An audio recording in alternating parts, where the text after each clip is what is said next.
Well, good evening, everyone. Here we are again on a Tuesday night at 6:30 Pacific time. Just checking in here for In Light of Awareness. It's a very peaceful, quiet night up here in Denver, Colorado.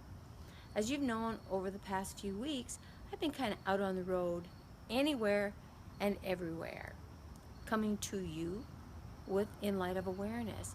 And I hope these last few weeks have not only given you great information and a lot of fun, but being able to see me getting around the world and doing many different things, especially the things that I love. And traveling is one of those things. And that's just also another part in Light of Awareness. So if you're joining in tonight, take these few moments before we get started and share this link with your friends, with your family, with all your peeps out here on social media. And tonight, again, we're going to be talking about a power of the spoken word. Last week, we spoke about the I am factor and what that's all about. Tonight, we're going to be speaking on what is it that you become with what you speak, right? So what and where are you when you speak? So thank you all again for being here, and I am in the backyard of my son's beautiful place here up in Westminster, Colorado. And this is his beautiful backyard, the beautiful tree, and we've got fresh grass out here, and it's just so still and so peaceful. And that's kind of what In Light of Awareness is all about. It's about the peace and the equality and the harmony that you're feeling. So think about it. How are you feeling at this very moment? Are you relaxed? Are you excited? Are you tired? What's going on in your life right now? In a little food for thought, awareness. Where is your actual awareness at this very moment? Where is your awareness throughout the day? Whether you're at work, whether it's your play, whether you're with friends, family, your children, or maybe in a meditation. All of these things make a difference in how you balance and harmonize with who you are. So thank you all again for joining us here for the In Light of Awareness. And again, go ahead and send this link out. Let your friends and family and all your peeps know that we're here tonight. We're live. We're ready to go. And tonight we're going to talk about the power of the spoken word. So I'm going to go ahead and get started. We might be a couple minutes early, but we're going to get started here. And again, tonight's subject is on what you become by the words that you speak. What happens? What are the results from the words that you speak? Living and being in the moment, in the presence of the now, is what's going to give you an idea of what it is that you're creating, what you're manifesting, what you're becoming, what your world around you becomes, what it is that you're doing. So listen to the words that you say. If you want something right now, and this is like the law of attraction, you create in your life what you want. You become those words that you speak. So when you're speaking things like, I am going to do that, or, well, I'll be doing that tomorrow, or, that's something I've wanted to do, that takes it out of the present moment and puts it out there somewhere in the future. That going to do something rather than doing it in the moment or speaking it as you were doing it in the moment, that going to takes you away from and puts it out here.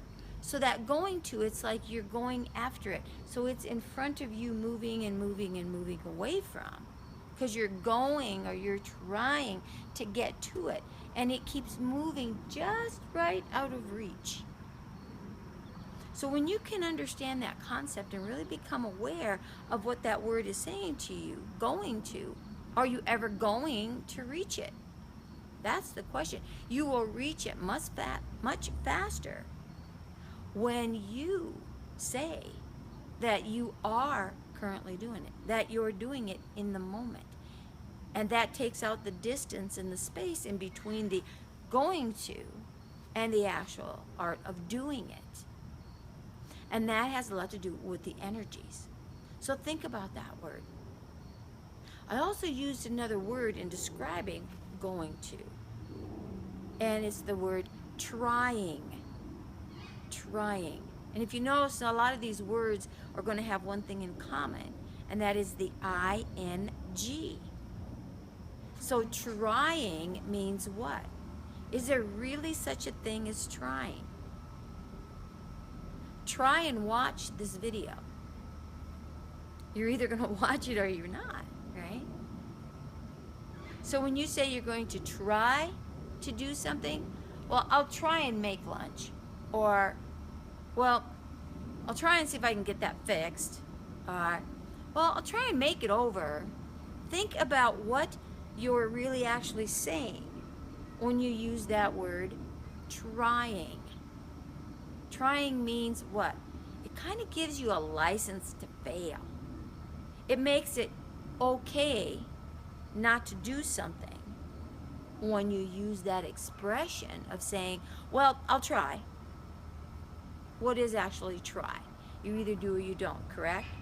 So seriously think about that and be cautious. How many times a day do you hear or do you say that word try? Or I'm going to try. So that's even two. I'm going, it's out here, moving from you. Trying in the process of, does it actually get accomplished? Does anything actually happen when you begin using those words? So this is just a little food for thought on the power of that spoken word and the results of those spoken words. So what are some other words do you think would be in this same content? Right? Well, I have what it takes to do something. Having what it takes to do and actually doing what it takes to accomplish are two different things, right? They're two different things. So having that ability and actually putting that ability into action to accomplish what it is that you're seeking will make it happen. So again, it's back to that doing, not going to do, but actually doing it.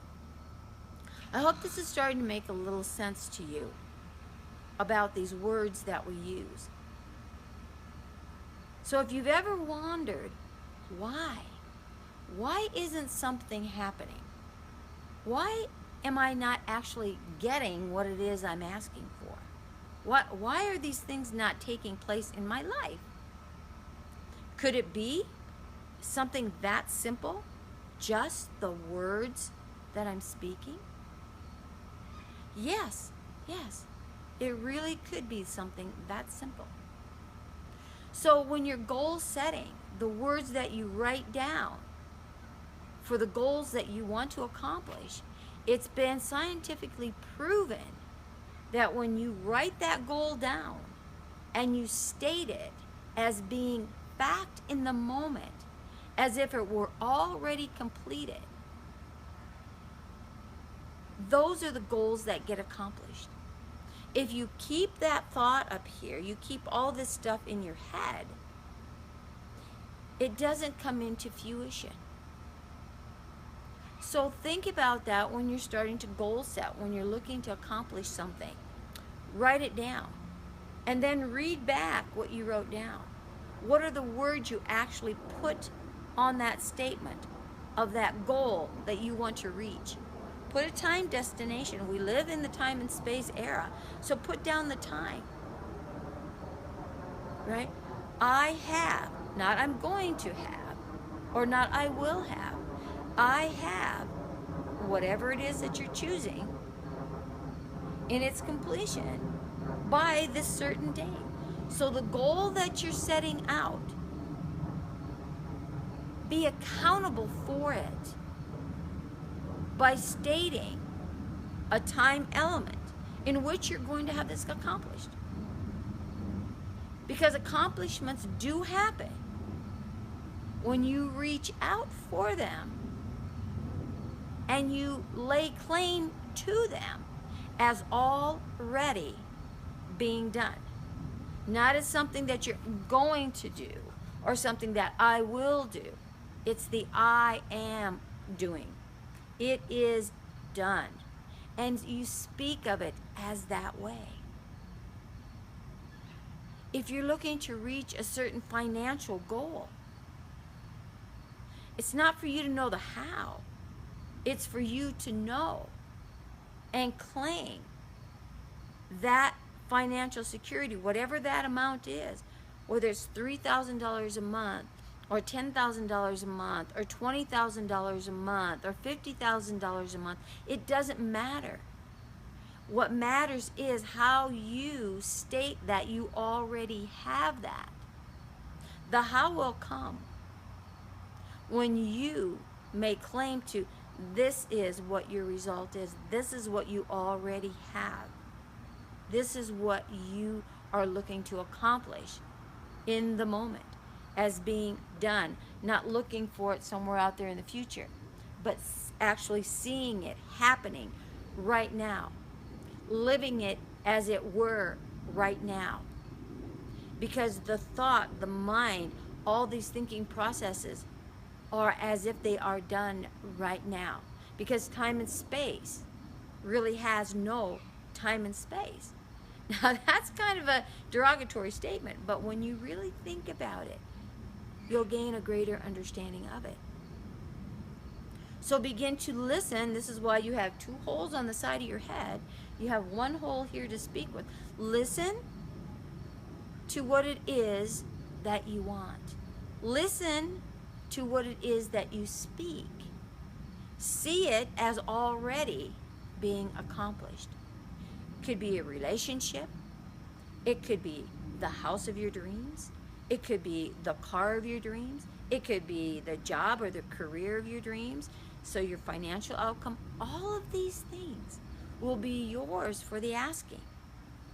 When you ask for it in first person positive, as if it were already complete. And that makes it come into fruition much faster. And be sure to what? Write it down, read it, put it in every location that you can, look at it every day and say, yes, this is what I have right now. And those hows, that vibrational match, and we talked about vibration a few months ago, that vibrational match of those words that you're stating, that goal, that accomplishment that you're seeking, is all going to be right there in the palm of your hands. And it is yours. It's yours for the asking. The abundance of the universe and the abundance that the Creator has put down here on this beautiful planet is here for the taking. You need to learn how to receive it. Receive it. So it's all about giving and it's about receiving. And the words that you use make the difference in how fast you succeed in attaining all the abundance in every avenue of your life.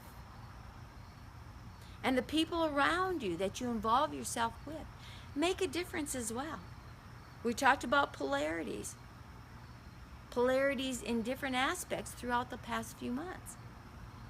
So you have a positive polarity and a negative polarity. And the words that you apply to your accomplishments and to your goals are charged with these different polarities. Don't let the dream stealers steal your dream. Go back and remember what it was like as a child, what those dreams were all about. Those dreams can now become your reality if they not have already done so. Just by changing your mindset, your words, paying attention and really listening, and laying claim to it and putting a deadline on it and hold yourself accountable. And you can work with friends and have them hold you accountable as you hold them accountable. It really does work. So the power of the spoken word is very, very effective when you implement it in the most effective way possible. So my last word for all of you is to go out and do it now, and open to receive it now. So thank you all for listening again tonight, and stay tuned next week. We're going to continue a little bit more on what the power of the spoken word is. And there actually are several really good books out there. And their title is The Power of the Spoken Word. Read one of those. Read the outcomes of those who have accomplished a lot. Read their words and listen to those statements. There's been a lot of wisdom out there given in short statements, positive attitude things. They're more than just words. They're activity and their action. And they put everything in the now, in the moment, as if it were completed. When you learn to speak that way, when you learn to act that way, you will start manifesting and seeing your reality become your truth in the moment. So thanks again for listening. Share this video with your friends. It will be up here shortly for the replay. Any comments or questions, please write them down there below, and I will check in and see, and they will all be answered next week. So thank you all again for listening. Have a wonderful night, a wonderful, peaceful night, wherever it is that you are in the world. Thanks.